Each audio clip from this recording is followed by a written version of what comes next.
जय हिंद साहब। और कैसे हैं आप सब? अच्छे हैं? ईश्वर करे आप सदा अच्छे ही रहेंगे। शिष्यभ्य स्वस्ति भवेत कल्याणमस्तु। आरंभ करते हैं जी। हम भाषा के कौशलों का अध्ययन कर रहे हैं पिछली कक्षाओं से, और आज हम अंतिम कौशल को पढ़ने जा रहे हैं, जो कौन सा कौशल है? लेखन। कौन सा कौशल है? लेखन। देखना,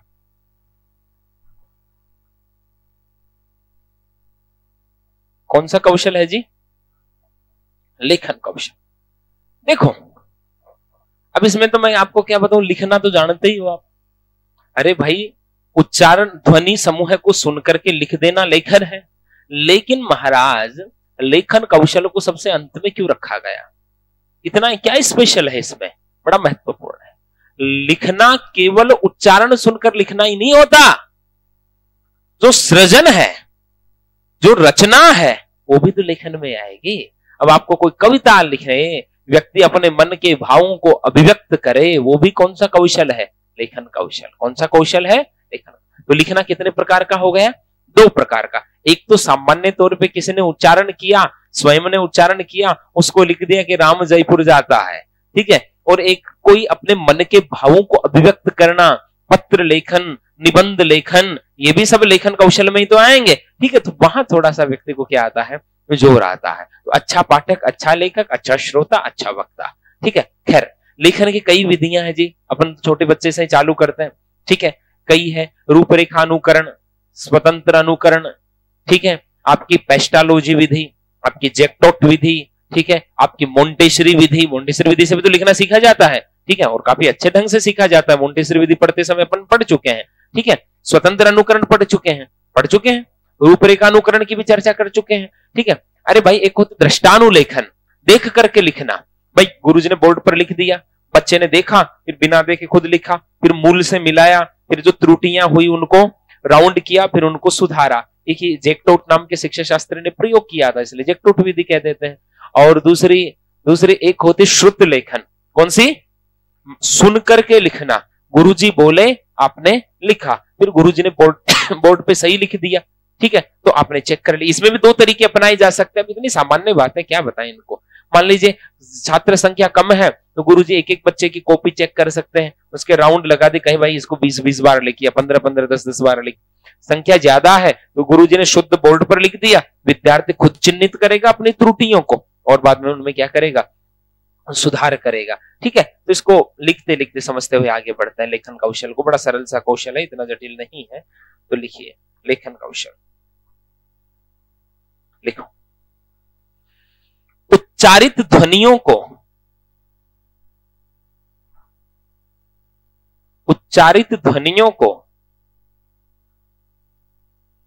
प्रतीकों के रूप में व्यक्त करना ही लेखन कहलाता है। उच्चारित ध्वनियों को प्रतीकों के रूप में व्यक्त करना ही लेखन कहलाता है। भाई, वर्ण क्या है? ध्वनि का प्रतीक ही तो है। अरे, ध्वनि के प्रतीक चिन्हों को क्या कहते हैं? वर्ण। तो उच्चारित ध्वनियों को प्रतीकों के रूप में व्यक्त करना ही क्या कहलाता है? लेखन। अर्थात भाषा को लिपिबद्ध करना ही लेखन कहलाता है। अर्थात भाषा को लिपिबद्ध करना ही लेखन कहलाता है।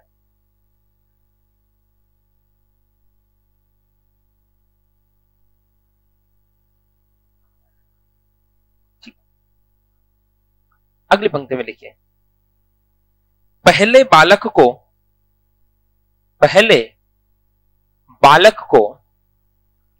छोटे छोटे वर्णों से प्रारंभ कर, पहले बालक को छोटे छोटे वर्णों से प्रारंभ कर, छोटे छोटे वर्णों से प्रारंभ कर सरल शब्दों का ज्ञान कराया जाता है।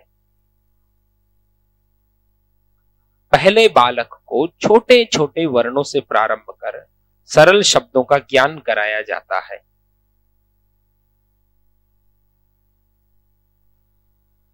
ठीक, आगे बढ़िए। लेखन कौशल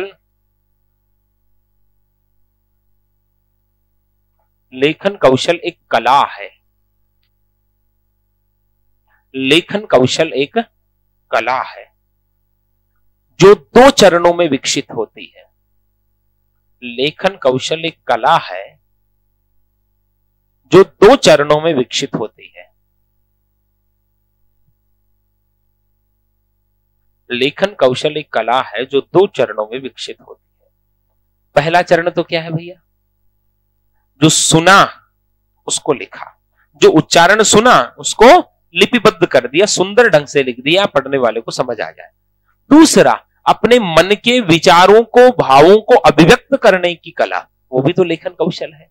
तो ठीक है, वो जटिल होता है। प्रारंभिक तौर पे तो अपने बच्चे को सामान्य तौर पर लिखना सिखाएंगे, फिर जो रचना शिक्षण होगा तब वो बाद में लेखन में निपुण होगा। रचना में से लिखेगा ना, वे सामने वाले को कह दिया दीपावली पर निबंध लिखो, रचना कौशल ही है, रचना ही तो होगी। अब उसको लेखन आना चाहिए, उसके पास विचार भी होना चाहिए, उनमें तारतम्यता भी होनी चाहिए, अच्छे अच्छे शब्द भी होने चाहिए। उसको कह दिया कि यदि आप भारत के प्रधानमंत्री होते तो क्या होता, इस बिंदु पे लिखना है, तो ये लेखन कौशल में ही आएगा। तो लिखिए पहला बिंदु, भाषा की ध्वनियों को, भाषा की ध्वनियों को लिपिबद्ध करके, भाषा की ध्वनियों को लिपिबद्ध करके उनको, भाषा की ध्वनियों को लिपिबद्ध करके उनको शुद्ध, भाषा की ध्वनियों को लिपिबद्ध करके उनको शुद्ध, सुपाठ्य, सुपाठ्य मतलब पढ़ा जा सके, शुद्ध, सुपाठ्य वह सुंदर रूप में, वह सुंदर रूप में प्रस्तुत करने की कुशलता, वह सुंदर रूप में प्रस्तुत करने की कुशलता।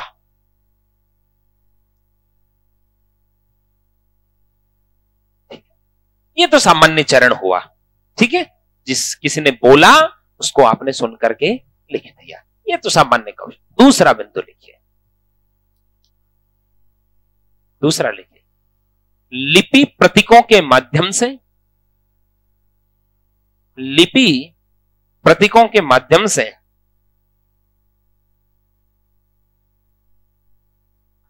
लिपि प्रतीकों के माध्यम से अपने भावों व विचारों को, अपने भावों व विचारों को सुस्पष्ट, अपने भावों व विचारों को सुस्पष्ट, अर्थपूर्ण,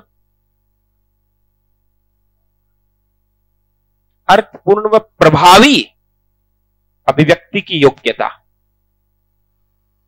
अर्थपूर्ण व प्रभावी अभिव्यक्ति की योग्यता, प्रभावी अभिव्यक्ति की योग्यता। समझ आ गई बात भाई? आपने जिस भाषा में लिख रहे हैं, जिस लिपि में लिख रहे हैं, जिस भाषा की जो लिपि है, उस लिपि में अपने मन के विचारों और भावों को प्रभावी ढंग से, स्पष्ट ढंग से अभिव्यक्त करने की योग्यता भी क्या है जी? आपका लेखन कौशल में आएगी। अरे भाई, मान लीजिए कोई कविता के माध्यम से प्रकट करते हो, लेखन कौशल, लेखन लिखना में ही तो आएगा वो, ठीक है। और मान लीजिए कोई निबंध लिख रहे हैं, कोई आपका लेख लिख रहे हैं, वो सब क्या है? लेखन। हालांकि वो रचना से हो पाएगा, उसको रचना शिक्षण कह सकते हैं, लेकिन लिखने में 2 चीजें आएंगी, एक तो सुन करके लिखना, ध्वनियों को सुन करके लिखना, अपने एक विचारों को लिखना, ठीक है। आगे बढ़ते हैं, लेखन की विधियां, लेखन की विधियां। फर्स्ट नंबर पे लिखिए शुद्ध लेखन विधि।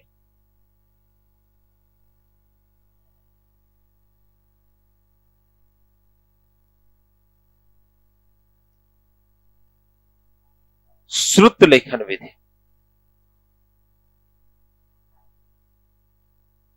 लिखवाऊं क्या इसमें 2-4 शब्द? लिख लो। श्रुत लेखन का शाब्दिक अर्थ होता है सुनकर लिखना। श्रुत लेखन का शाब्दिक अर्थ होता है सुनकर लिखना, सुनकर लिखना। अर्थात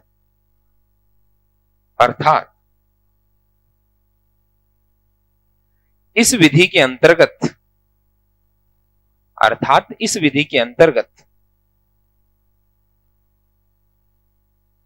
सर्वप्रथम शिक्षक अर्थात इस विधि के अंतर्गत सर्वप्रथम शिक्षक शुद्ध उच्चारण में बोलकर, सर्वप्रथम शिक्षक शुद्ध उच्चारण में बोलकर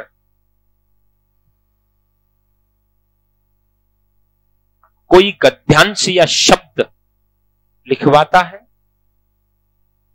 शुद्ध उच्चारण में बोलकर कोई गद्यांश या शब्द लिखवाता है।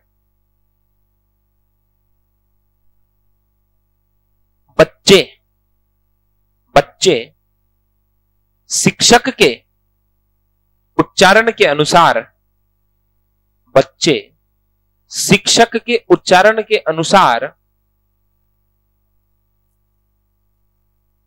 लेखन कार्य करते हैं। बच्चे शिक्षक के उच्चारण के अनुसार लेखन कार्य करते हैं। लिखने के बाद उसकी जांच की जाती है। लिखने के बाद उसकी जांच की जाती है एवं लिखने के बाद उसकी जांच की जाती है एवं जांच में प्राप्त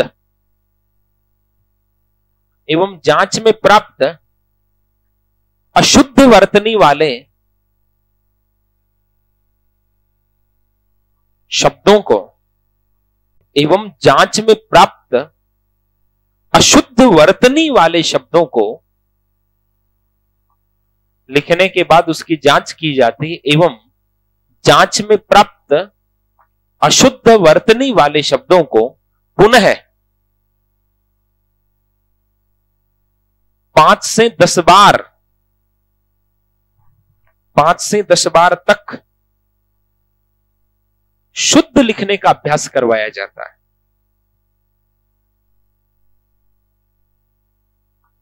5 से 10 बार शुद्ध लिखने का अभ्यास करवाया जाता है।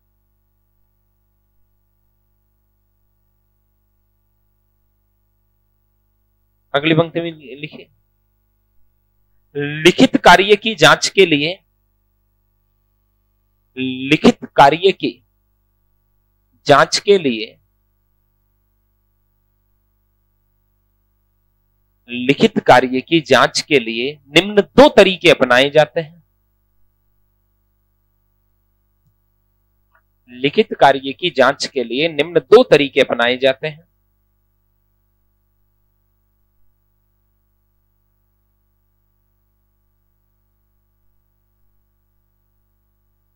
छात्र संख्या कम होने पर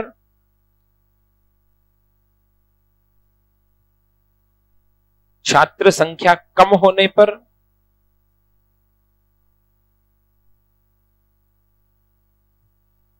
छात्र संख्या कम होने पर डेश लगा के लिख दो, प्रत्येक बच्चे की व्यक्तिगत जांच करना, प्रत्येक बालक की व्यक्तिगत जांच करना,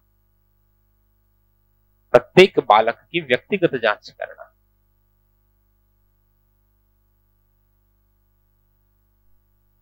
कोष्ठक में लिख दीजिए सर्वश्रेष्ठ तरीका, सर्वश्रेष्ठ तरीका। ठीक है, सर्वश्रेष्ठ। भाई संख्या कम है तो हर बच्चे की कॉपी चेक कर लो, 10-20 बच्चे हैं तो, और उसमें आप राउंड बनाओ, बेटा ये गलती हो गई, यहाँ ऐसे सुधार को करो, ये सिरो रेखा ऐसे खींचो, ये जो है ना रेखा ऐसे खींचो, ये घुमाओ, ऐसा हो। आप बच्चे को सजेस्ट कर सकते हैं, ज्यादा अच्छा रहेगा। दूसरी स्थिति, छात्र संख्या अधिक होने पर, छात्र संख्या अधिक होने पर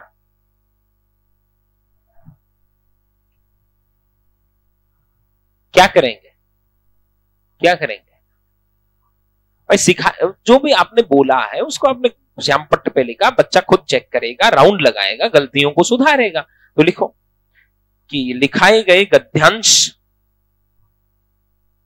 या शब्दों को, लिखाए गए गद्यांश या शब्दों को, लिखाए गए गद्यांश या शब्दों को श्यामपट्ट पर दिखाए गए गद्यांश या शब्दों को श्याम पट्ट पर शुद्ध रूप में लिख देना, श्याम पट्ट पर शुद्ध रूप में लिख देना,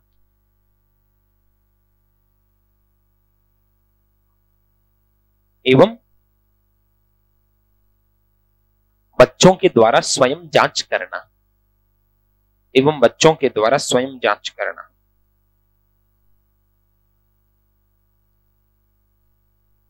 ठीक है, ये प्राचीन तरीका है बच्चों के लेखन कौशल को सुधारने का। तो लिखिए अगली पंक्ति में, यह विधि लेखन शिक्षण की, यह विधि लेखन शिक्षण की प्राचीन एवं परंपरागत विधि मानी जाती है। यह विधि लेखन शिक्षण की प्राचीन एवं परंपरागत विधि मानी जाती है।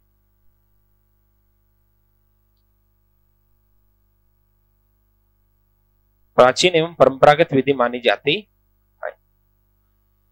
अगली पंक्ति में लिखिए, इस विधि के आधार पर ही, इस विधि के आधार पर ही,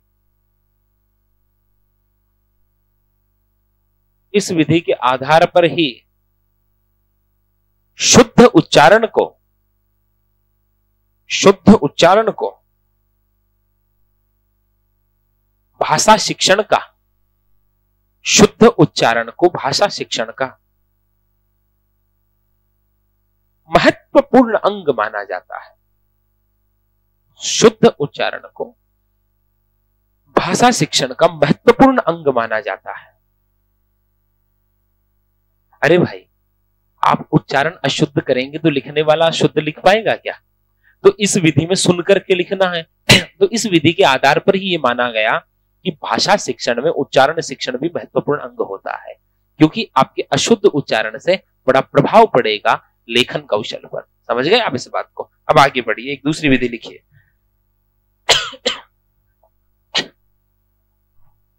दृष्टानुलेखन विधि। कौन सी विधि? इसको अंग्रेजी में क्या बोलते हो? बोलो जी, अरे बोलो। देख करके लिखना वाली जेकटोट हो गई क्या? अब हमें अंग्रेजी ना आवे भाई। दृष्टानुलेखन जेकटोट विधि क्या होगा जी इसमें? देखो, हिंदी वाले नाम को तो मैं समझा सकता हूं। दृष्टानुलेखन, दृष्ट मानी देखा हुआ, अनुलेखन देख करके लिखना, बस इतना ही मतलब। गुरुजी ने लिखा या कोई किताब है उसमें लिखा हुआ है, उसको देख करके बच्चे ने बिना देखे लिखा, ठीक है, फिर उस मूल से उसने मिलाया, फिर अपनी गलतियों को पहचाना, फिर उसमें क्या किया? सुधार। तो ये स्वयं करके सीखने के सिद्धांत पर काम करती है दृष्टानुलेखन। जेकटोट नाम के शिक्षा शास्त्री ने कहते हैं इसका प्रयोग किया, इसलिए इसको जेकटोट भी कहते हैं। लिखिए, दृष्टानुलेखन का, दृष्टानुलेखन का शाब्दिक अर्थ होता है, दृष्टानुलेखन का शाब्दिक अर्थ होता है, दृष्टानुलेखन का शाब्दिक अर्थ होता है देखकर लिखना। दृष्टानुलेखन का शाब्दिक अर्थ होता है देखकर लिखना।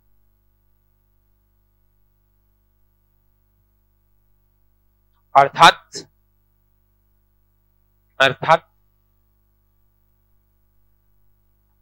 इस विधि के अंतर्गत, इस विधि के अंतर्गत बच्चे, इस विधि के अंतर्गत बच्चे शिक्षक द्वारा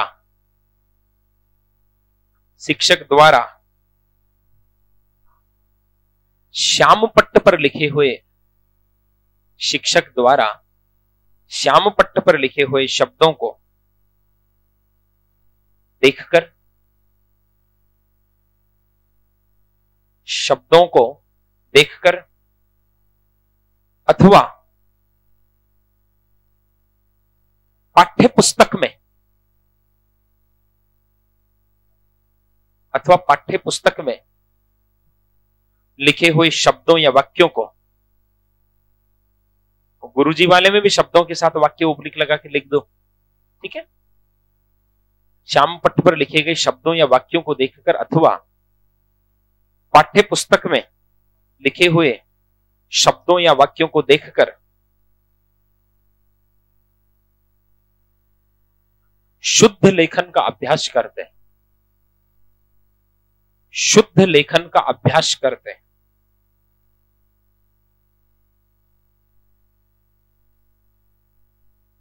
इसका एक दायित्व ये भी तो हो गया,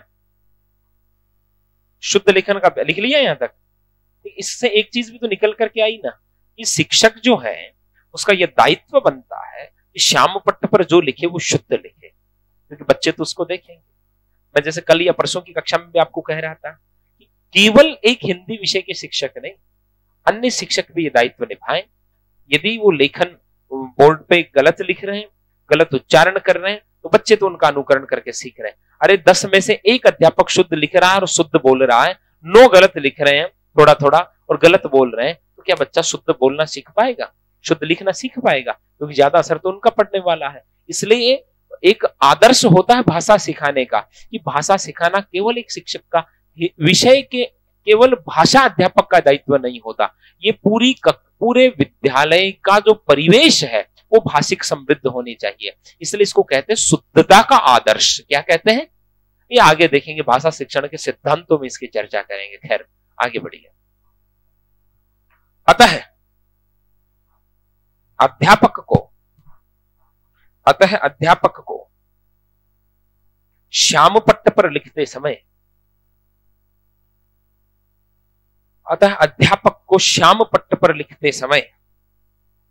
शुद्ध लेखन में कार्य करना चाहिए।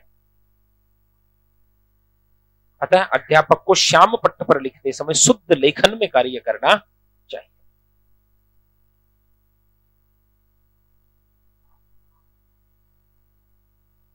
अगली पंक्ति में लिखिए, यह विधि स्वयं करके सीखना, यह विधि स्वयं करके सीखना, इन्वर्टेड में बंद करना, स्वयं करके सीखना के सिद्धांत पर कार्य करती है। स्वयं करके सीखना के सिद्धांत पर कार्य करती है।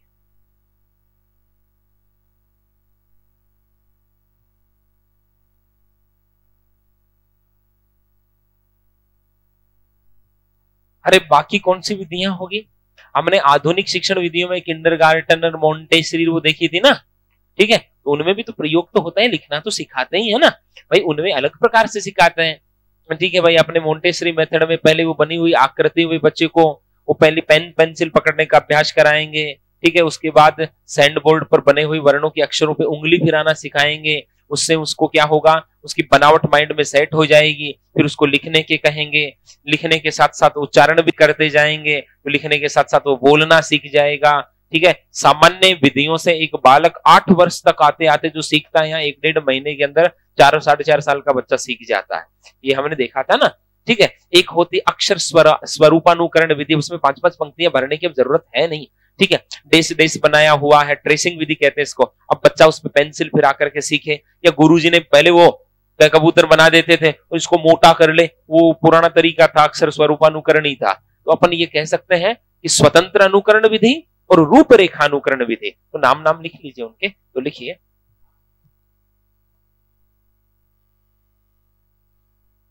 स्वतंत्र अनुकरण विधि,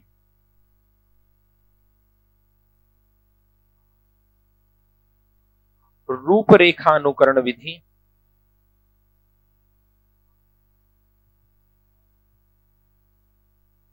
मोंटेसरी विधि, मोंटेसरी विधि,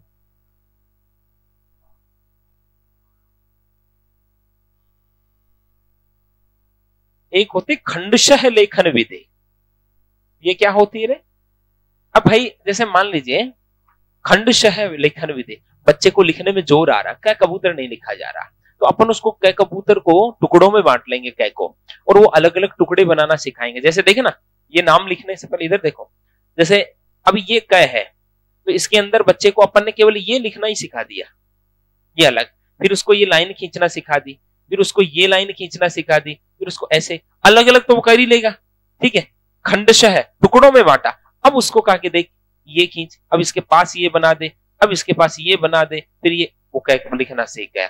तो इसको टुकड़ों में बांट करके पढ़ाना, खंडशः लेखन, खंडशः मानी खंडों में बांटना। इसमें 2 लाइन लिख लो, ये नाम लिख लिया आपने, फिर खंडशः लेखन विधि का नाम लिखिए, इसमें लिखिए जिस वर्ण को सिखाना है, जिस वर्ण को सिखाना है, जिस वर्ण को सिखाना है उसे खंडों में बांट लिया जाता है। जिस वर्ण को सिखाना है उसे खंडों में बांट लिया जाता है।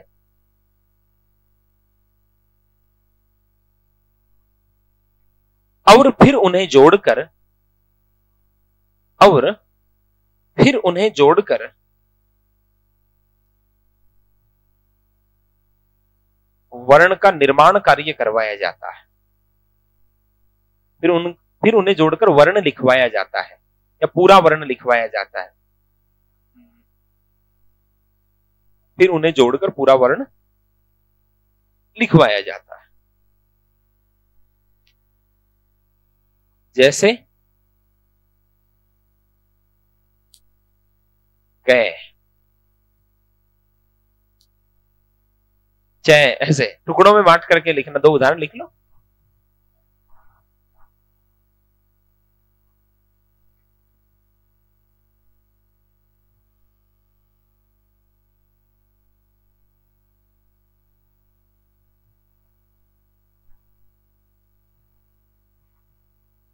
भाई इस विधि का फायदा क्या होगा, बच्चे को उसकी पूरी बनावट समझ में आ जाएगी, उसको रटना नहीं पड़ेगा, ठीक है। तो अपन लिख सकते हैं इसमें रुचिकर व मनोवैज्ञानिक विधि,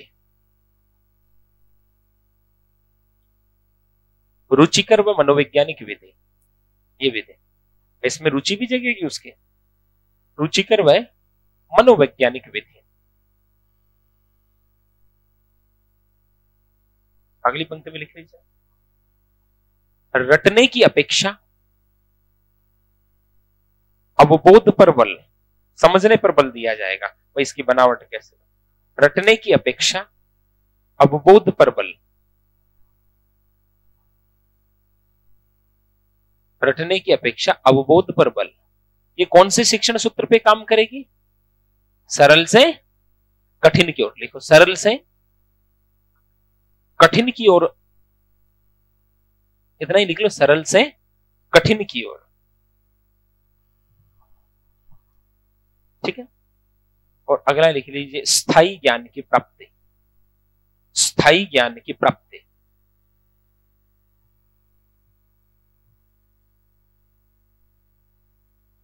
ठीक है।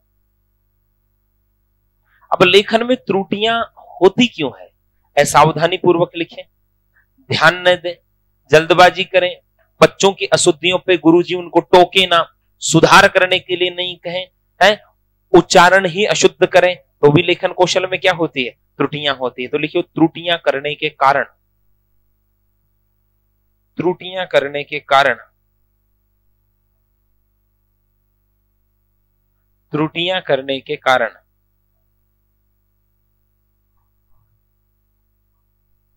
असावधानी पूर्वक लेखन करना,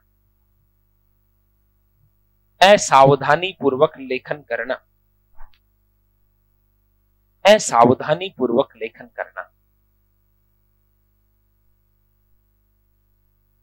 असावधानी पूर्वक लेखन करना।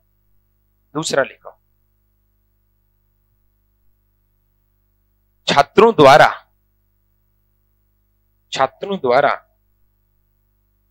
की गई अशुद्धियों पर, छात्रों द्वारा की गई अशुद्धियों पर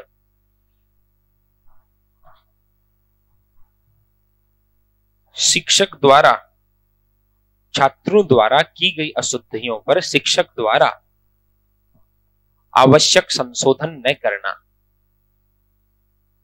छात्रों द्वारा की गई अशुद्धियों पर शिक्षक द्वारा आवश्यक संशोधन न करना। अरे भाई बच्चा त्रुटि करता जा रहा है, आपने कभी उसको टोका ही नहीं, तो उसकी तो आदत में आ जाएगी। देखो शिक्षक के कितने दायित्व होते हैं, समझिए आप।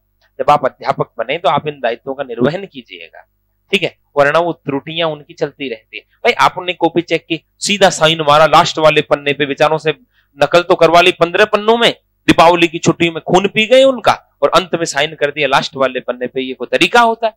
आप उसको चेक कीजिए, उसकी त्रुटियों को, ठीक है ना, आउटलाइन कीजिए, फिर उसको कहिए कि भैया ये त्रुटियां हुई, इनको सुधार, तब जाकर के सुधार। शिक्षक के बड़े दायित्व होते हैं, लोग निभाएं। तो आगे बढ़ते हैं, ठीक है। बालकों को अपर्याप्त व अधूरा ज्ञान होना, बालकों को अपर्याप्त व अधूरा ज्ञान होना, ठीक है, बालकों को अपर्याप्त व अधूरा ज्ञान होना। अरे भाई बच्चे ने बेचारे ने सुना ही अभयारण्य है, उसको मालूम ही नहीं अभयारण्य होता है, तो वो तो अभयारण्य को शुद्ध समझेगा। उसको मालूम ही नहीं शुद्ध द्वारका होता है, ठीक है, तो वो बेचारा द्वारिका ही लिखेगा, उसने तो वही सुन रखा है, उसने तो गत्यावरोध ही सुन रखा है। अब उसको संधि पता ही नहीं, गति तन अवरोध से गत्यावरोध बनता है, तो वो शुद्ध कहां से होगा? एक संयुक्ताक्षरों का ज्ञान न होना भी दिक्कत पैदा करता है। तो लिख लीजिए, संयुक्ताक्षरों का अपर्याप्त व अधूरा ज्ञान होना, संयुक्ताक्षरों का अपर्याप्त व अधूरा ज्ञान होना।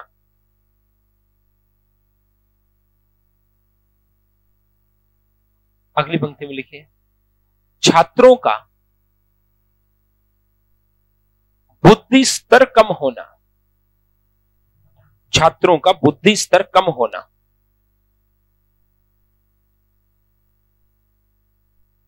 अगला लिखिए, अशुद्ध उच्चारण,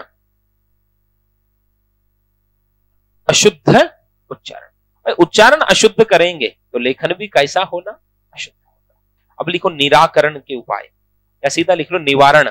इन त्रुटियों का निवारण कैसे किया जाए?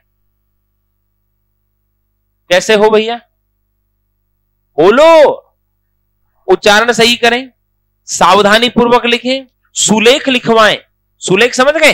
गुरुजी ने एक पंक्ति लिखी, अपन सुंदर सुंदर, उससे अपनी बनावट सुधरती है। सुलेख सुंदर लेखन, श्रुतलेख लिखवाएं, ठीक है, नकल करवाएं। नकल इसलिए करवाई जाती थी हिंदी में ताकि हम अक्षरों की बनावट को देखें और उनको लिखें, तभी तो। अरे वरना कोई मात्रा का नियम थोड़ी ना होगा, रात्रि में त्रय में ई की मात्रा छोटी आएगी, किसने बताया? ये हम बार बार देखेंगे तभी तो पता चलेगा, इसलिए नकल भी लिखवाई जाए, ठीक है। तो लिखो, छात्रों को सुलेख लिखवाया जाए। देखो, छात्रों को सुलेख लिखवाया जाए। पहले एक कॉपी सुलेख की होती थी, एक कॉपी श्रुतलेख की होती थी, एक कॉपी नकल की होती थी, एक प्रश्न उत्तर की होती थी। हिंदी में कॉपियां होती थी 4। हाँ, और उसमें कौन कितना सुंदर लिखे, वो मोटी कलम का प्रयोग कर करके है। बच्चियां इसमें विशिष्ट महारत हासिल होती थी उनको। दीपावली में गृह कार्य से ज्यादा तो दिए बना देती थी उनमें। है, तो छात्रों को सुलेख लिखवाया जाए। और कई बच्चे तो टेंडर जारी करते थे, मेरा ये कार्य कौन करेगा, मैं उसको दीपावली पे 100 रुपए के पटाखे दिलवाऊंगा। कई पैसे वाले बच्चे से टेंडर भी जारी करते थे, फिर कई लोग उनका काम करते थे, ठीक है। दूसरा, छात्रों से श्रुतलेख भी प्रतिदिन लिखवाया जाए। छात्रों से श्रुतलेख भी प्रतिदिन लिखवाया जाए।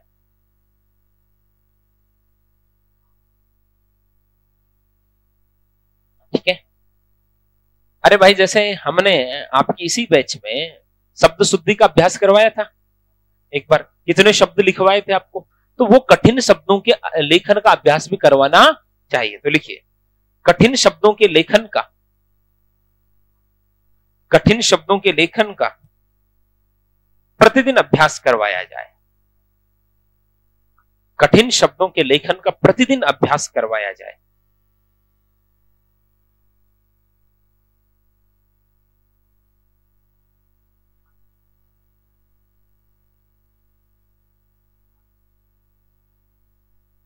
शुद्ध उच्चारण का अभ्यास करवाया जाए। शुद्ध उच्चारण का अभ्यास करवाया जाए।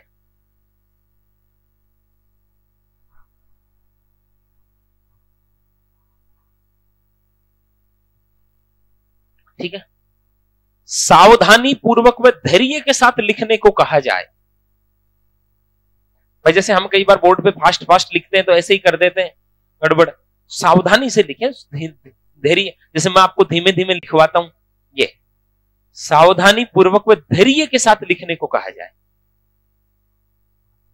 कितना धीमे लिखना है अपन बताओ, ये तभी है लेखन कौशल को सुधारने के लिए। सावधानी पूर्वक व धैर्य के साथ लिखने को कहा जाए। कहता हूं ना बार बार, सुंदर लिखना, धीरे धीरे लिखना, कोई जल्दबाजी नहीं है। कितने आराम आराम से बताइए जरा, आगे लिखिए। प्रतिलिपि करवाई जाए। प्रतिलिपि किसको कहते हैं? नकल को। फोटोकॉपी हो गई ना वो नकल, प्रतिलिपि करवाई जाए। प्रतिलिपि के कोष्टक में लिख दो पाठ्य पुस्तक से नकल। और नकल में क्या चाहिए वो आपको मालूम है, पाठ्य प्रतिलिपि करवाई जाए, कोष्टक में लिख दीजिए पाठ्य पुस्तक से नकल। और अंतिम पंक्ति लिखिए, शिक्षक द्वारा मार्गदर्शन किया जाए। शिक्षक द्वारा मार्गदर्शन किया जाए। ठीक है, ये आपका कौन सा कौशल हो गया? लेखन। बहुत ज्यादा कोई जटिल नहीं है, सामान्य सी बातें हैं, और ये आपके चारों कौशल यहां विश्राम लेते हैं। सुनना, बोलना, पढ़ना, लिखना। अब आगे की कक्षाओं में अपन इस चर्चा को विस्तार देंगे। जय हिंद।